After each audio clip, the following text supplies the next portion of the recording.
The Selfish Giant. Every afternoon as they were coming from school, the children used to go and play in the giant's garden.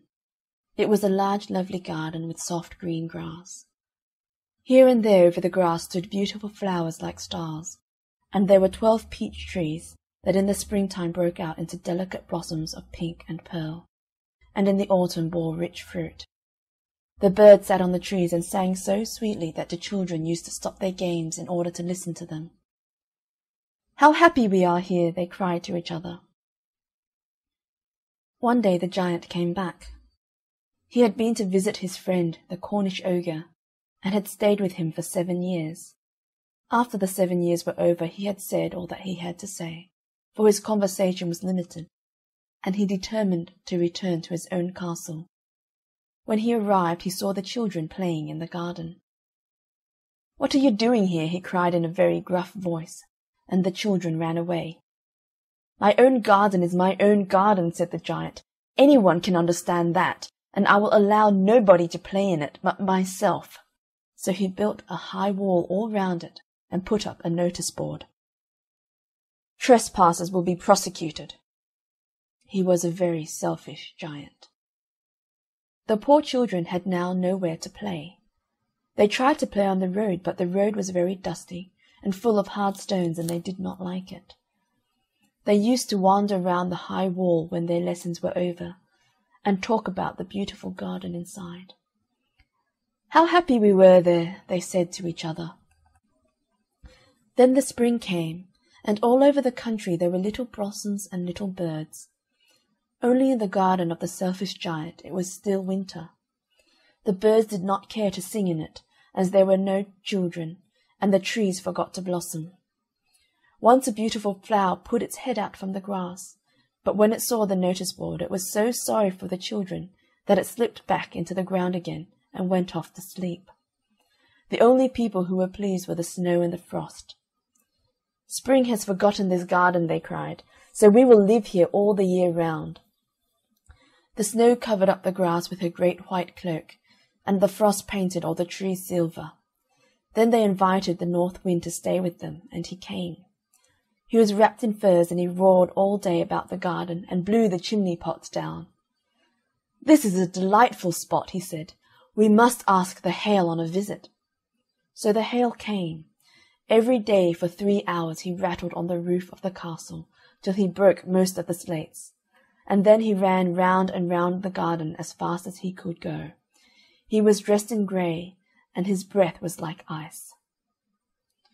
"I cannot understand why the spring is so late in coming," said the selfish giant, as he sat at the window and looked out at his cold, white garden. "I hope there will be a change in the weather." But the spring never came, nor the summer. The autumn gave golden fruit to every garden, but to the giant's garden she gave none. "He is too selfish," she said.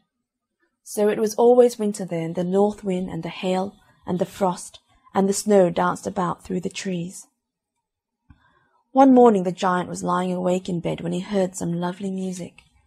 It sounded so sweet to his ears that he thought it must be the king's musicians passing by. It was really only a little linnet singing outside his window, but it was so long since he had heard a bird sing in his garden that it seemed to him to be the most beautiful music in the world. Then the hail stopped dancing over his head, and the north wind ceased roaring, and a delicious perfume came to him through the open casement. "I believe the spring has come at last," said the giant, and he jumped out of bed and looked out. What did he see? He saw a most wonderful sight. Through a little hole in the wall the children had crept in, and they were sitting in the branches of the trees. In every tree that he could see there was a little child, and the trees were so glad to have the children back again that they had covered themselves with blossoms and were waving their arms gently above the children's heads. The birds were flying about and twittering with delight, and the flowers were looking up through the green grass and laughing. It was a lovely scene. Only in one corner it was still winter. It was the farthest corner of the garden, and in it was standing a little boy.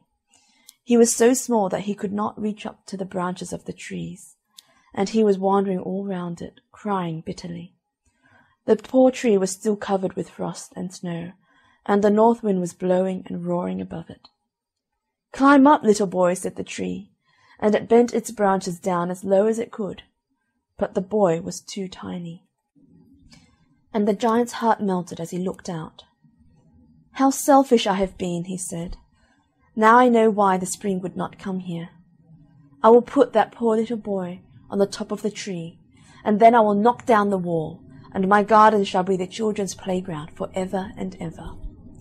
He was really very sorry for what he had done. So he crept downstairs and opened the front door quite softly, and went out into the garden. But when the children saw him, they were so frightened that they all ran away, and the garden became winter again. Only the little boy did not run, for his eyes were so full of tears that he did not see the giant coming. And the giant stole up behind him, and took him gently in his hand, and put him into the tree.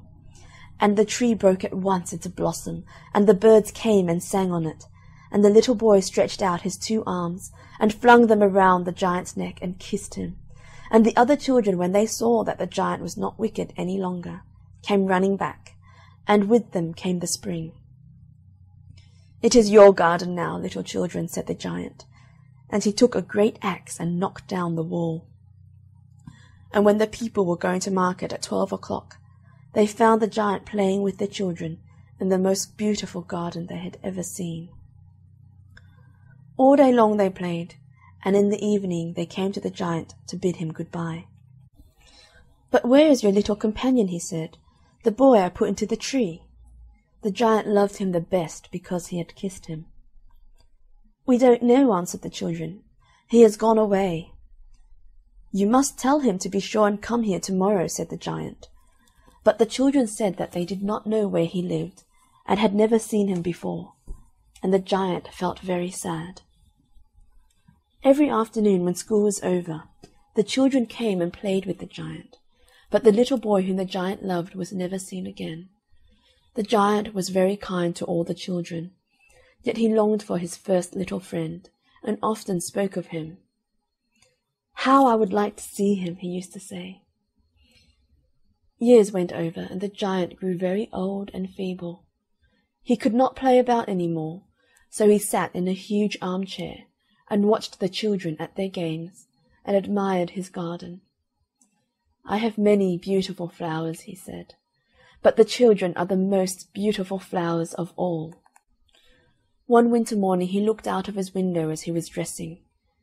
He did not hate the winter now, for he knew that it was merely the spring asleep, and that the flowers were resting. Suddenly he rubbed his eyes in wonder, and looked, and looked. It certainly was a marvellous sight. In the farthest corner of the garden was a tree quite covered with lovely white blossoms. Its branches were all golden, and silver fruit hung down from them, and underneath it stood the little boy he had loved. Downstairs ran the giant in great joy, and out into the garden. He hastened across the grass and came near to the child, and when he came quite close his face grew red with anger, and he said, "Who hath dared to ruin thee?" For on the palms of the child's hands were the prints of 2 nails, and the prints of 2 nails were on the little feet. "Who hath dared to ruin thee?" cried the giant. "Tell me, that I may take my big sword and slay him." "Nay," answered the child, "but these are the wounds of love." "Who art thou?" said the giant, and a strange awe fell on him, and he knelt before the little child. And the child smiled on the giant and said to him, "You let me play once in your garden. Today you shall come with me to my garden, which is paradise." And when the children ran in that afternoon, they found the giant lying dead under the tree, all covered with white blossoms. And the selfish giant.